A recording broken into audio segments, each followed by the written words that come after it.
Hello and welcome to Hopeful Consciousness. It's day 7 of my 2-week challenge to help you come to have a spiritual and awakened moment. So I decided to go tonight under the stars for the theme that's a little bit appropriate towards that. So carrying on from yesterday, looking into the science of these things, I found for me it was kind of necessary to understand the science because of the way I've been brought up, and in a Western world where science is, really key to our understanding of certain concepts and things like that. So I wanted to see the science that backs up a lot of this stuff, and that led me to another film called The Connected Universe by Nassim Haramein. I highly recommend it. It's really talks about the nature of the universe. It's narrated by Patrick Stewart as well, so it's really a good film to watch, and I think you can get it on the internet. If you look around, it might be free somewhere, but I think you can buy it on Vimeo as well.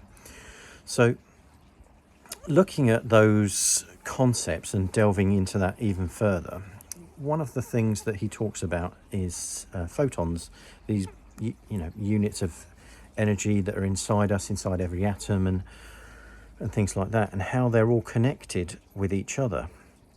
And he starts explaining the theory of how this can possibly be. So I'm sure you may have heard of experiments called quantum entanglement. It's probably been in scientific news for quite some time now. But basically it involves taking two particles, usually photons, and sort of spinning them up together at the same time and getting them to entangle themselves. So what we mean by sort of entanglement is they are sharing characteristics with each other to the point that they sort of mirror each other. So what they found is you can take these two particles, move them a huge distance across the Earth, and then change one, and the other particle changes in exactly the same way at another location. And that information of particle 1 turns or changes in some way, gets transmitted faster than the speed of light, which many people didn't quite understand that because they thought it would break Einstein's sort of theory of relativity. But Nassim sort of goes in depth a little bit to explain how that can be, in that every particle is sort of, every part of us is made up of these photons. And so because every photon is actually entangled with each other, because if you look back at how they entangle these photons, it's usually by sort of like getting them together, and they have a sort of event effectively together. Now obviously the science at the moment, most of it anyway, still has a theory of sort of the Big Bang theory rather, as the main sort of beginning of the universe. So if you can imagine all matter squeezed down into that single point, and it's at that point that he's saying that everything can be entangled together. So we've all, all those particles have spread out throughout the cosmos and things like that, whether it is the Big Bang or some other event that caused that. Nevertheless, underlyingly we are entangled with every other being, every other part of nature and the cosmos and the universe. So yeah, it kind of creates this feeling that we're all connected to absolutely everything. And this goes back to some of the things like the source energy and the field of consciousness that I was talking about yesterday. And it shows how that you can change something somewhere and it resolves something somewhere else. Really interesting concept. So that got me thinking a little bit, and at the same time as looking at that, I started looking at the UFO phenomenon a bit more seriously. I've always been interested in it, loved watching things like the X-Files and things like that. So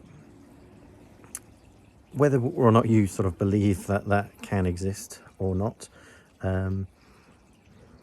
basically, yeah, I started to delve into it, and I found there's a guy called Dr. Stephen Greer over in the States who's looked into this quite a bit. Sorry, my security light in the back garden's just gone off. I'll see if I can get it to switch on. There we go. So yeah, Dr. Stephen Greer's looked into this matter quite a lot, and he's talked about all the kind of deep projects and you know, disclosing things and the secret technologies and all that sort of stuff behind the whole UFO field as well, which is all very, you know, interesting. And he's got a couple of movies out about it. One's called Unacknowledged, which I think you can watch for free. He's got a couple, another one on Netflix. Actually, I think Unacknowledged might be the one on Netflix that's free. But he's got a couple of movies, and he's just released a new one, which I highly recommend, which is called Close Encounters of the Fifth Kind. Now, he started saying that, you know, we tried to disclose all of this stuff to the US government years and years ago, but it's all run by these sort of dark state and deep state and dark projects, really. So even the government itself doesn't really have much knowledge about some of these things. So after a lot of frustration and nothing really coming of that, he basically said, you know what, we've got to be the ones to make contact. If there are, you know, beings out there, which, you know, anyone with any kind of mathematical scientific mind is probably going to look at that and think that you know, there must be, because the sheer volume of stars in the universe, it would make no sense if we were alone. So yeah, he started to look at how he could possibly make contact with these beings. Now, I think it's Erwin Schrödinger's got a famous quote of saying that the number of minds in the universe is one. And it comes back to this thing that Nassim talks about everything being connected, and this field that connects us. And if it's a field of underlying consciousness that's connecting us to everyone else, it's also going to include other beings, you know, in other worlds. We're all part of this sort of infinite consciousness and a single point of awareness and attention within it. So, you know, we won't have anything in common with languages, potentially. You know, culture will be so vastly different between these beings. But the one thing we would share is we're all awakened conscious beings. So he, through a series of sort of meditations and different things, eventually said he sort of made contact with these beings and developed a sort of protocol about how to go through and contact extraterrestrials. And I do highly recommend you watch the film, because it literally takes you step by step. This is the Close Encounters of the Fifth Kind, about how to go and contact extraterrestrials. So at this point, I was just looking into it. But again, it's one of those things of, holy cow, you know, we could potentially, through our consciousness, connect to beings from another world. How amazing is that?